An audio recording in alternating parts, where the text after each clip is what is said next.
along. Today we're reacting to the vape ban that backfired in the US by The Hustle. I ain't gonna lie, I feel like, and I heard this from a Young Don video, you know, the shout out to somebody work if you're a small creator. I don't know, but shout out Young Don. Something that I peeped in his videos was whatever you resist persists. Whenever you go out, you try to ban, what's it called? You try to ban something, try to keep it away from people. It's gonna cause it to become an even wider range of problem. And I feel like vape is just personification of that, bro. You try to keep vape from these fiends, bro, they gonna do what they do. Yeah, man, before we get into this video, make sure to sub, like the video, comment down your thoughts down below. If you feel like it, let's get straight into the video, man. Of the over 12,000 illegal vapes that you can find Holy, why you got some? What? in the US. A study of 2,000. Whoa. You got about 5 seconds to hit the sub button before I blow you away. Plus discarded vapes in New York City found that 99% of them were flavored vapes, which the FDA has been trying to ban since 2020. But the FDA made a silly mistake. I'm telling you, bro, don't ban something from fiends. You ban something from fiends, they gonna find a way to get to it regardless, bro. It's like, you know, I feel like a perfect example of this is homeless people, bro. How are they getting heroin? Like, I don't know about you, but how would you even go about acquiring that? You know what I'm saying? That instead of stopping vaping, accidentally triggered an invasion, an ever-evolving stream of disposable vapes, from new flavors to LCD screens to Pac-Man? Most of the vapes that we get in the US, and honestly all over the world, come from here. But the problem... Nah, I ain't gonna lie, bro. Yo, China cooking, bro. Whether it's reps, whether it's vapes, China got it all, man. Shoot, bro. Actually originated here in the US. Yeah, I'm not in Shenzhen. It's just Chinatown. This transition from lighting up your addiction to charging it via USB started with American companies like Blue and Juul, which designed a cool, techie experience around the habit of smoking. They were positioned as premium products, which helped blur the lines of how unhealthy vaping might be, and of course, get a lot of people to transition to e-cigarettes. No smoke, no smell, no tar? That looks like it's almost healthy. Also, tech companies love... Until they realize, oh, nicotine just as bad. Now you got you a nicotine addiction. You gotta go through withdrawal to get rid of it, and all them other issues, lung cancer, all that, man. They stick to that za. Subscription business models. What better subscription business than literally making you addicted to their products? Devices went for around $50 to $60 and included some cartridges, and then you could buy refills for around $4 each, all manufactured, you guessed it, in Shenzhen, China. Whatever combination of convenience, taste, tech, and this illusion of harmlessness not only convinced many smokers to transition to e-cigarettes, but also started attracting a whole new audience. I guess it's like the healthy alternative taking over like my every flavor Skittle compressed into It was one. just something for us to do that was edgy and exciting. Companies weren't particularly Bro, what kids are they interviewing? What kid is saying that, dog? shy about the reality of their young customer base. Like, say, advertising their new product on Cartoon Network and getting a $400 million fine in return. That's another story. But the problem was about to get a lot worse. By 2018, Bro, I feel like that's the biggest point of the issue is like, bro, whenever you try to keep something away, it's gonna make it multiply. I mean, we've seen it multiple times. We're seeing it again. I'm not surprised, nor do I think it's gonna reduce at all in the years. But let's get back into the video, man. Juul made about $2 billion in revenue and was riding this wave of anti-smoking branding somehow.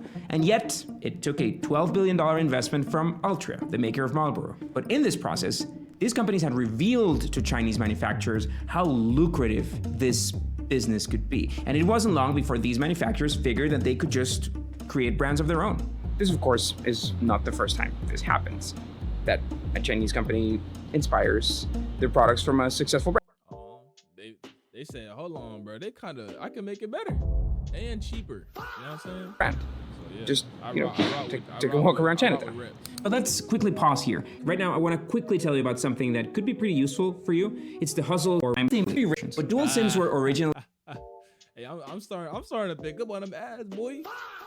a Shanzai innovation, slapping a second SIM tray on phones so that they could get a competitive advantage to Chinese business travelers. Imagine what happens when you apply Shanzai to vapes.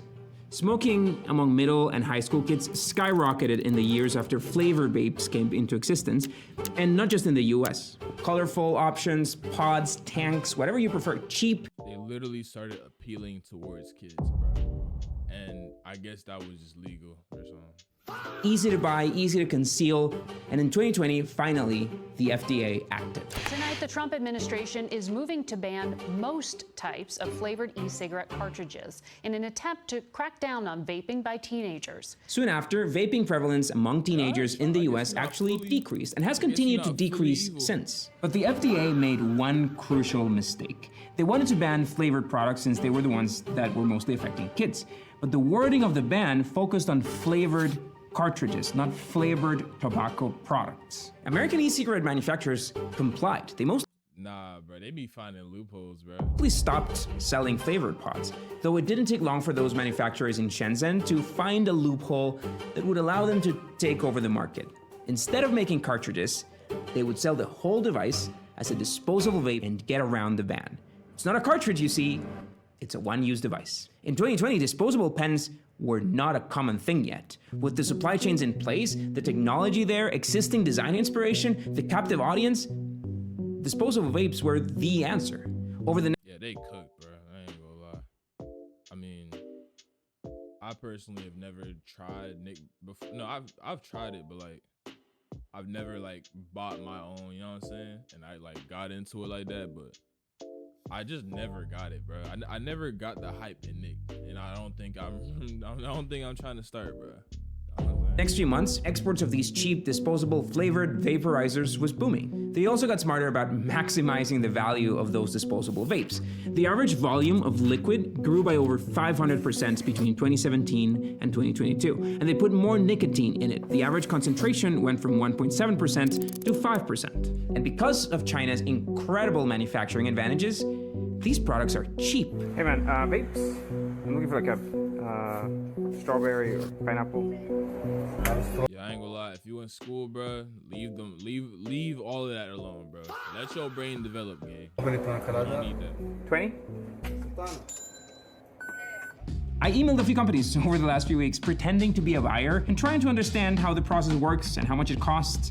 They're pretty efficient at all this. WhatsApp is encouraged for communication instead of email. I got a quote for plenty of options with 25 ml of liquid, 20,000 puffs for just about $5 each. The final cost after shipping, customs handling, putting that order in my office in New York City was $5.79 per unit for a vape that usually goes for $15 or $20 in the market. These companies are also smart about who their audiences are. They might not be able to put ads in Cartoon Network anymore, but it's obvious that putting a screen in an unlicensed version of Pac-Man or Tetris is gonna attract a younger audience. China exported $31 billion. Look, bro, that if people will put this brain power towards like more important things, bro, I don't.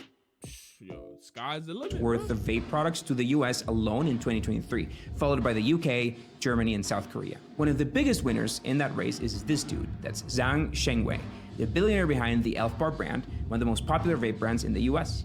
He is the epitome of this story that I've just told you. He started as an exporter, took the knowledge that his companies had gained, and launched his own brands.